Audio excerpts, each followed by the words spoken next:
Good evening. This is Two Wolves reporting from a somewhat loud environment, and I hope that you can hear me without too much background noise. This is 1 November, and this is breaking news from the Vancouver Sun. Earthquake empties famed Haida Gwaii hot springs by Zoe McKnight for the Vancouver Sun. And there's quite a picture. Parks officials at Gwaii National Park Reserve and Haida Heritage Site Reserve were saddened to confirm that each of the 4 geothermal pools had disappeared.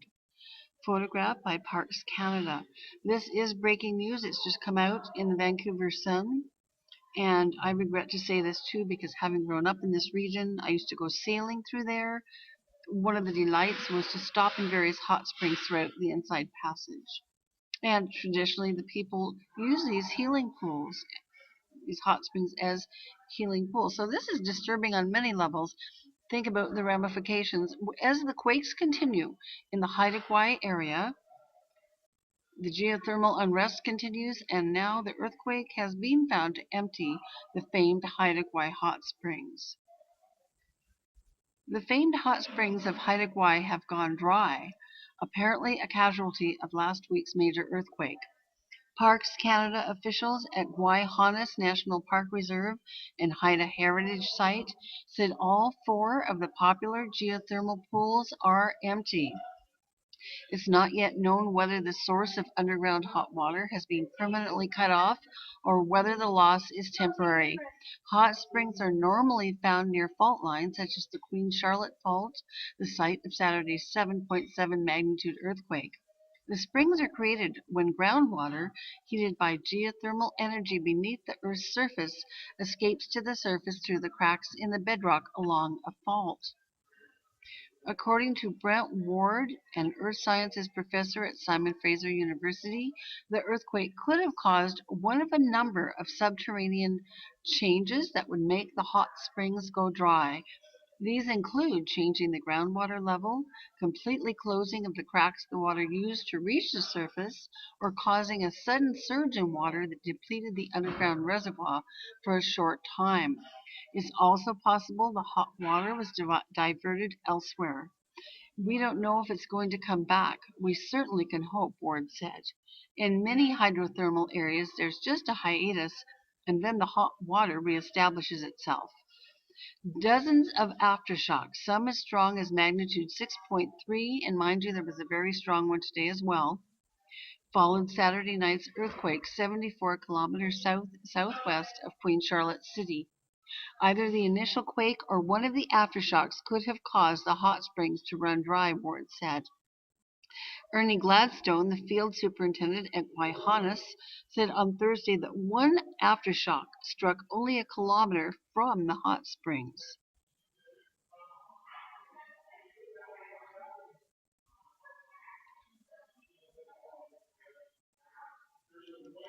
Okay, let me just scroll down here a little bit.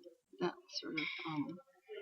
He and other Parks Canada staff traveled to Hot Spring Island, known as Gwaii, Yai to the Haida, on Wednesday to confirm rumors of the springs running dry. Rising steam can usually be seen by boats approaching the shore, but not this time.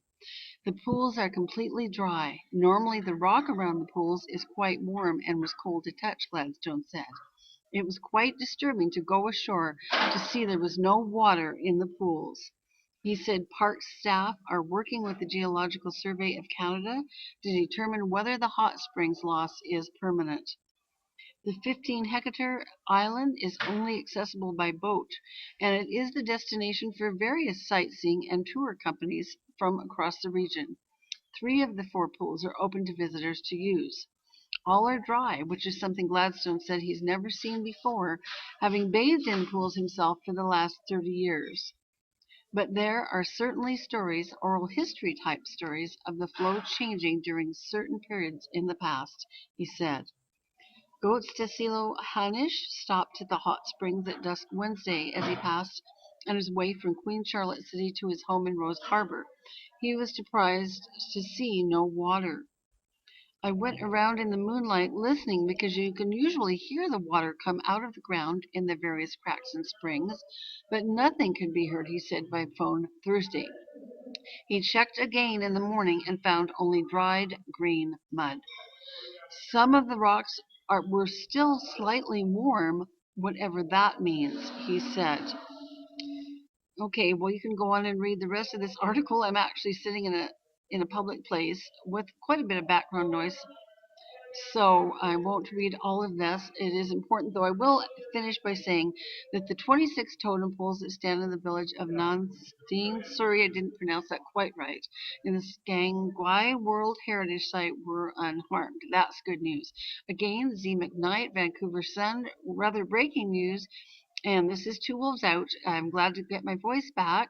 Thanks for listening. Watch this closely. It doesn't really bode well in the long term. Thanks very much. See ya. Awoo.